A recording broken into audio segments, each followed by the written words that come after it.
Lennon's POV. Hindi maalis ang mata ko sa isang pares ng estiletong nasa istante ng kinaroroonan kong store. Mr. Hanson, lahat ng mga yan ay sigurado ko na magugustuhan ni Madam. Hindi nakatiis na sabi ni Jake. Hinilot ko ang sentido. Shit, ang hirap pumili ng kulay na babagay sa asawa ko dahil lahat ay maganda at siguradong babagay dito. Pumitik ako. Nang lumapit ang naturang manager ng store ay tinuro ko ang lahat ng naroon. I want everything in the store, including the simplest one. Yes, Mr. Hanson. Tuwang sambit ng manager. I roam around the mall and buy everything that captures my interest. Lahat ng sa palagay kong babagay sa asawa ko ay binili ko ng personal at pinadeliver sa bahay. Kumuha rin ako ng dagdag na shopper na kayang sabayan ng taste ng asawa ko sa fashion. Manang, ilang taon na po ba ang shopper ko? Rinig kong tanong ng asawa ko sa matanda. Kasi po ang pangit ng taste niya. Karamihan sa mga binibili niya pang matanda eh. I chuckled until it turns into laughter. Hindi makapaniwalang tumingin sa akin sila Jake. Pinagpawisan ang mga to at nakatingin na para bang nawawala na ako sa sarili. Well, I can't blame them. Lately ay ganito ako dahil sa asawa ko. Smiling and laughing even when I'm alone. Nagdadala ng iba't ibang emosyon sa akin, maliit man o malaki na bagay tungkol dito. Katulad ngayon, ganito pala ang epekto kapag umiikot ang mundo mo sa isang tao. Mahalaga para sa iyo ang lahat dito, maliit man o malaking bagay ang ginagawa nito at hindi alintana ang tingin sa iyo ng ibang tao. Sa palagay mo Jake, magugustuhan kaya ito ng asawa ko? Tanong ko hawak ang isang pares ng jewelry earring. Narito kami ngayon sa jewelry shop na sikat at kinahuhumalingan ngayon na puntahan ng mga kababaihan. Narinig ko na gusto itong puntahan ni Maginda. Pero masyado itong abala sa pag-aaral mag-bake sa bahay, kasama si Manang, kaya hindi na ito nakakalabas. How about this one? Nakahawak sa baba na tanong ko, hawak sa isang kamay ang isang pares ng pearl earring. Sinupal ni Jake ang pagsilay ng ngiti sa labi. Hindi ito makapaniwala sa kinikilos ng amo. Tama nga si Manang, malakas ang tama nito sa kanilang madam. Jake, untag ko rito. Lahat ng mga yan ay bagay kay Madam Mr. Hanson. Sigurado ko na matutuwa si Madam ano man ang ibigay mo. Hindi naman materialistic si Madam, kaya sigurado ko na matutuwa siya sa kahit maliit na bagay basta galing sa inyo. Alright, lahat ng narito ay bibilhin ko. Tuwang-tuwa ang lahat ng jewelry store na kanilang puntahan dahil lahat ng designs na available ay binili ng amo nila. Napailing si Jake habang napapangiti.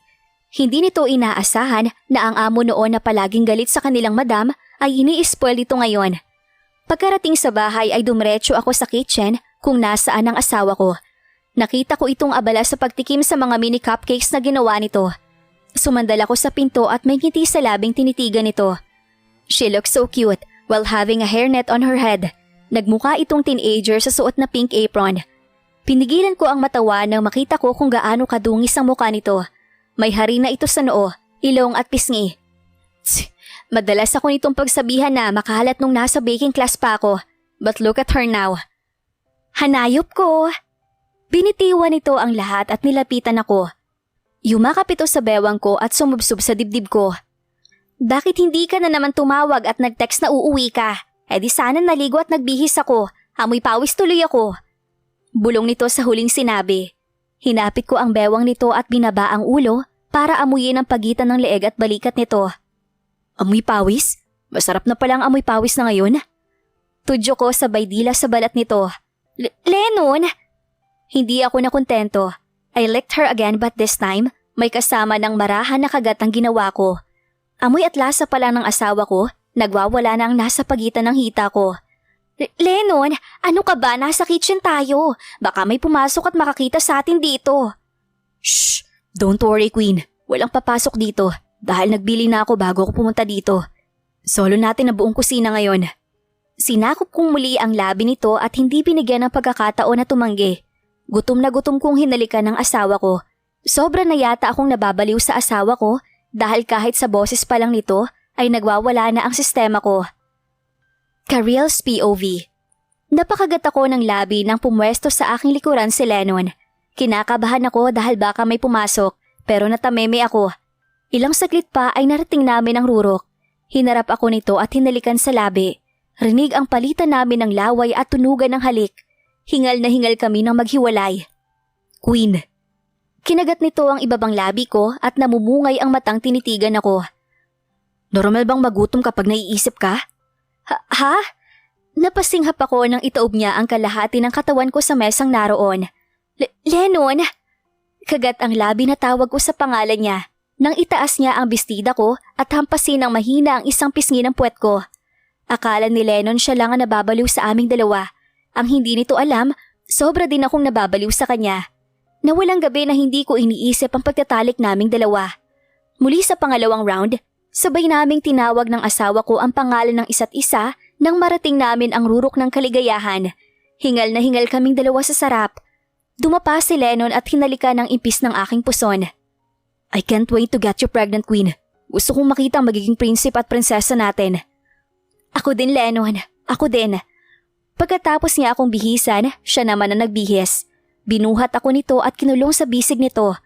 May sumungaw na pilyong ngiti sa labi nito. Kailangan nating trabahuhin ang paggawa ng mga yan kung gusto talaga natin na magkalaman. Ano? Namula ako. Teka naman, nagbibake pa ako eh. You can bake later, Queen. Pero sa ngayon, ang magkalaman muna ito ang uunahin natin. Hinalikan ako nito sa noo. Saka marami akong biniling pasalubong para sa'yo. Pasalubong na naman? Simula nang magreklamo ako dahil sa mga old-fashioned na binibili ng personal shopper ay palagi nang may dalang pasalubong sa akin si Lennon sa tuwing uuwi ito. Aba, pwede na nga ako magpatayo ng mall sa dami nito. Hinalikan ako nito sa labi. I love you, Queen. Lumamlam ang mata ko. Magrereklamo pa ba ako? Ang swerte-swerte ko dahil hindi lang gwapo ang asawa ko. Spoiled pa ako at mahal na mahal nito. Kinikilig na sinubsob ko ang muka sa mabango nitong dibdib. I love you more, Hanayop. Bumusangot ito. Hanayop? Queen, mukha ba akong hayop? Oo, mukha kang unggoy. Palagi itong nagrereklamo sa tawag ko dito.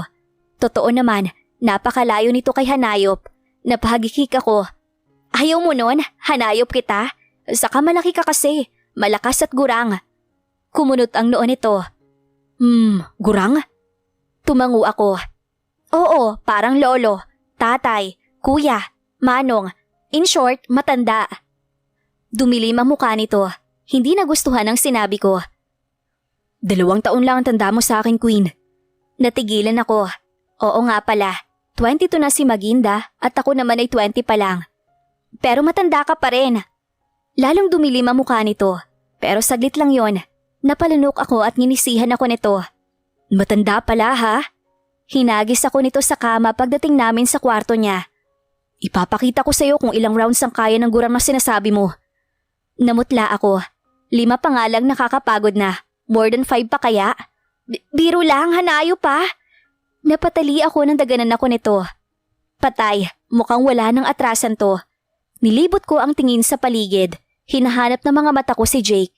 Ito kasi ang susundo sa akin ngayon dito sa airport ng Spain. Anniversary kasi namin ni Lennon at gusto kong sorpresahin ito. Gusto ko rin kasi na makapamasyal kami rito at hindi na ito magmadaling bumalik ng Pinas. Sobra ang kaba ng dibdib ko habang hinahanap ng mata ko si Jake. Ito ang unang beses na pumunta ako ng ibang bansa. Takot na takot pa ako na baka hindi ako makalabas dahil sa aking pagpapanggap. Ganon kasi ang mga scene na napapanood ko sa TV. Nahuhuli ang mga nagpapanggap o kriminal sa airport. Kalma Karil, nasa ibang bansa ka na. Impit kong tili sa sobrang saya. Sa saya ko napapatalon pa ako, kaya naman napatingin sa akin ng ibang mga taong narito. Madam! Kumaway sa akin si Jake at agad na lumapit para kunin ang mga maleta ko. Lahat ng mga kasamahan nito ay pinalibutan ako, kaya naman napapantastikuhang tumingin sa amin ng mga naroon. Jake, nakakahiya. Baka mamaya isipin nila galing ako sa royal family. Naiilang na biro ko. Sumunod ako sa kanya hanggang sa makarating kami ng sasakyan. Madam, hindi dapat kayo pumunta dito na mag-isa. Lubang delikado para sa inyo na umalis na walang kasamang bantay. Mabuti na lang at sinabi sa akin ni Manang na ngayon ang dating mo dito sa Spain. Kundi baka hindi nyo na kami maabutan ni Mr. Hanson. Pupunta daw kasi ngayon ng Italy ang asawa ko pagkatapos ng transaksyon dito sa bansa. Sigurado na magagalit si Mr. Hanson kapag nalaman na hinayaan ka ni Manang na umalis ng mag-isa. Pasensya na Jake ha, walang kasalanan si Manang. Ako ang nagpumulit na pumunta dito. Gusto ko lang kasing isorpresa ang asawa ko dahil anniversary naming dalawa. Kung hindi ko kasi tatakasan ng mga tauhan ni Lennon at malaman nila na papunta ako dito sa Spain, Sigurado ko na malalaman niya na pupuntahan ko siya. Sa kagustuhan ko kasi na makasama si Lennon sa anniversary namin, ay tinakasan ko ang mga bantay ko sa tulong ni Manang. Hindi ko na ulit gagawin ang tulong na to sa'yo sa susunod dahil lubhang mapanganib, madam. Ito ang sinabi sa akin ni Manang bago niya ako tulungan. Alam ko naman na tama sila ni Jake, pero mahalaga ang araw na to para sa amin ng asawa ko. Napakaraming sasakyan na sumundo sa akin na pawang mamahalin. Napapalibutan kami nito. Habang lula ng sasakyan, tumunog ang cellphone ni Jake. Oh, Wally, ano? Napanganga ito sandali at tumingin sa akin. Kinansel ang transaksyon sa Italy. Nauna na kayo sa Pinas? Pawisan na binaba nito ang cellphone. Madam, may maliit na problema. Si Mr. Hanson, sakay na ng chopper pabalik ng Pinas. Ano? Eh madam, biglaan daw ang desisyon ni Mr. Hanson. Naalala yata niya ang anniversary niyo. Problemadong natampal ko ang noo ko. Paano na to ngayon? Nandito nga ako para makasama siya. Bakit naman kasi hindi niya sinasabi sa akin na uuwi siya? Eh hindi na sana ako nagpunta rito para makita siya. Pwede ba na mag-chopper din ako pabalik sa Pinas? Umiling si Jake. Isang chopper lang ang narito sa Spain, madam, at gamit na siya ni Mr. Hanson pabalik.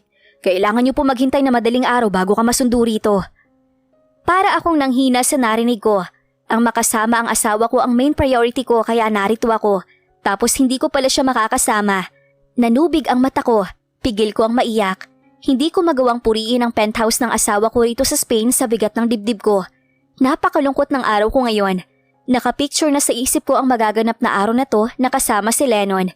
Mamamasyal kami, kakain ng magkasama, magsisexy time. Follow me, madam. Ani ng may edad na babae na halatang hindi Pinay.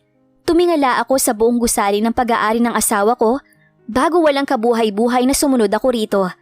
Sumakay pa kami ng elevator bago nakarating sa tuktok ng penthouse. Napaawang ang labi ko nang makita kung gaano kaganda ang lugar mula sa kinatatayuan ko. Napakaganda kahit umaga pa.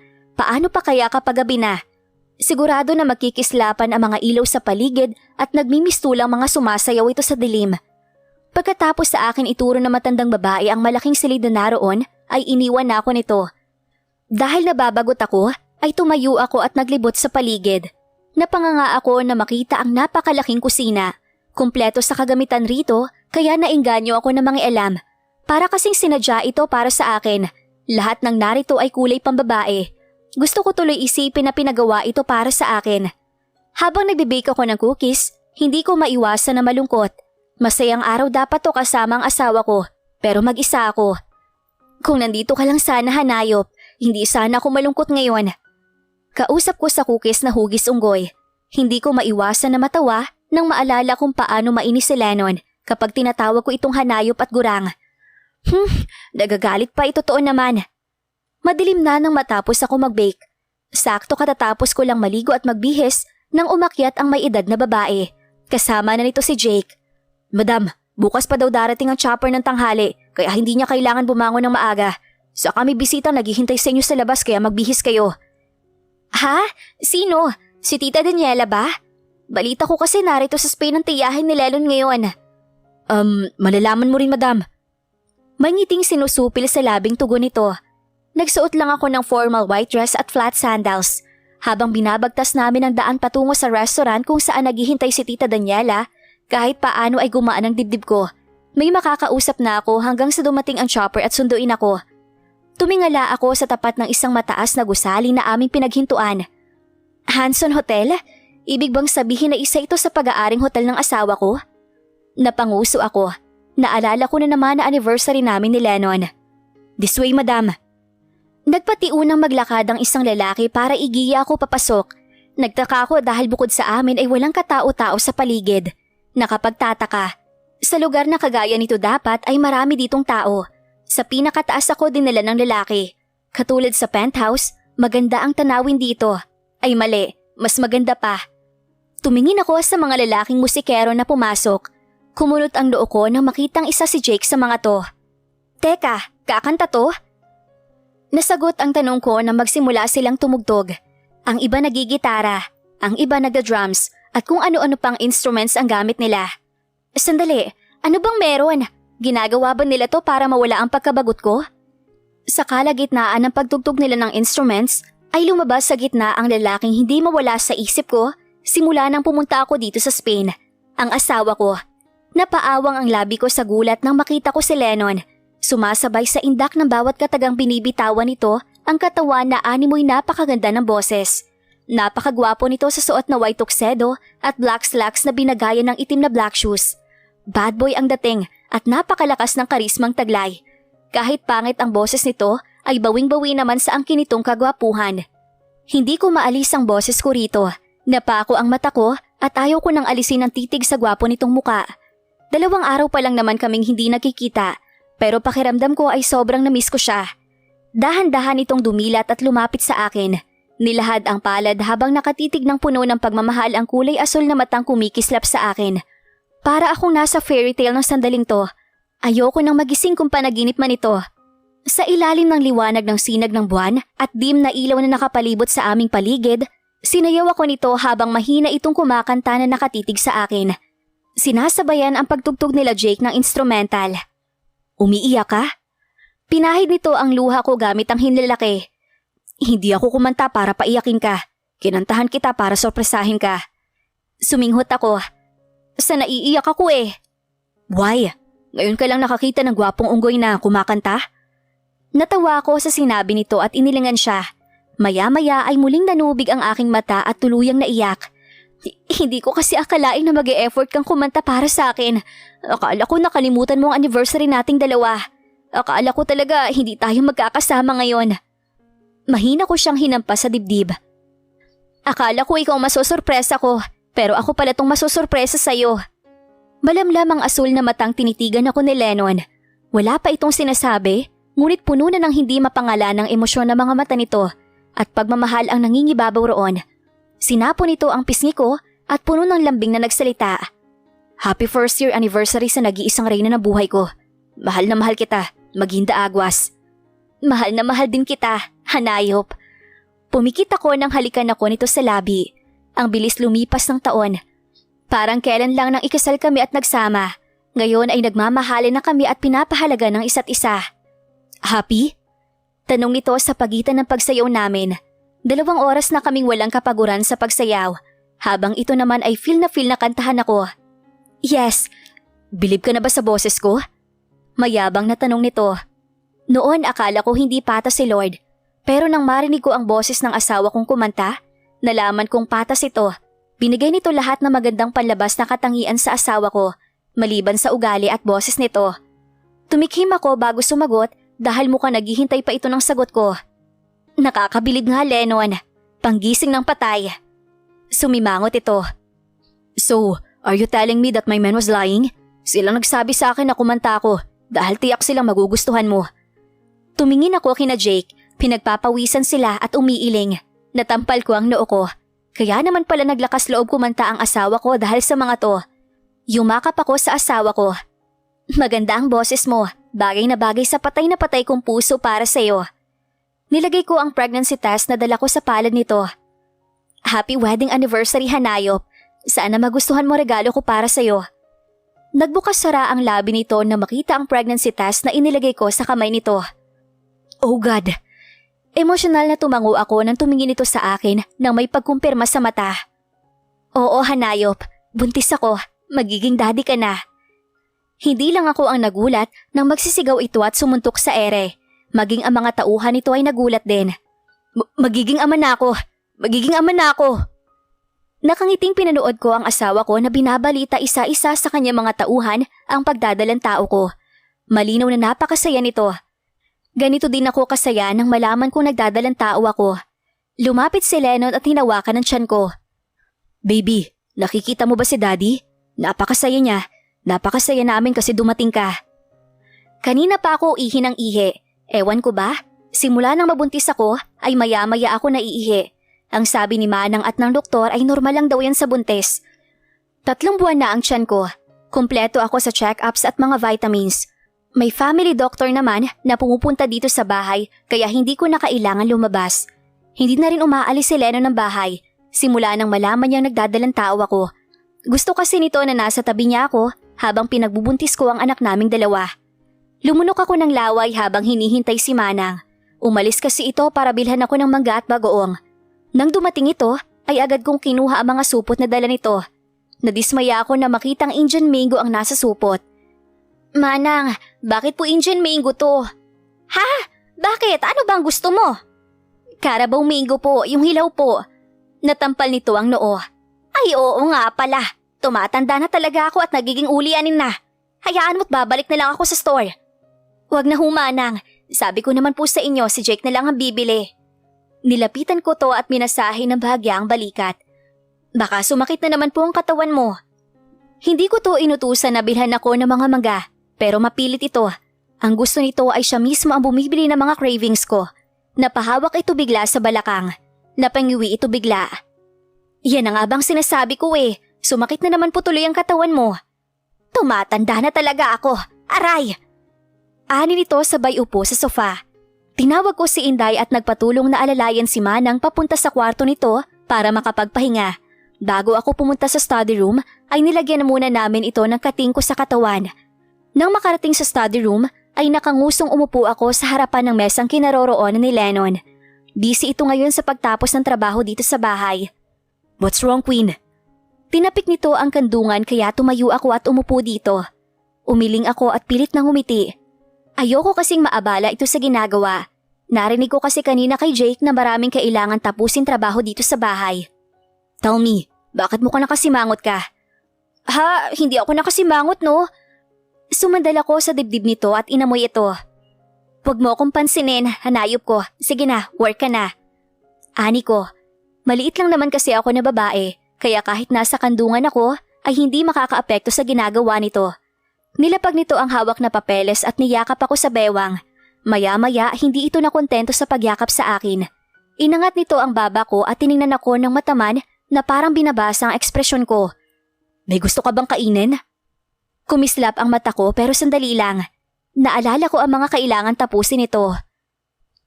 Wala naman. Sige, bababa na muna ako, tapusin mo muna ang trabaho mo.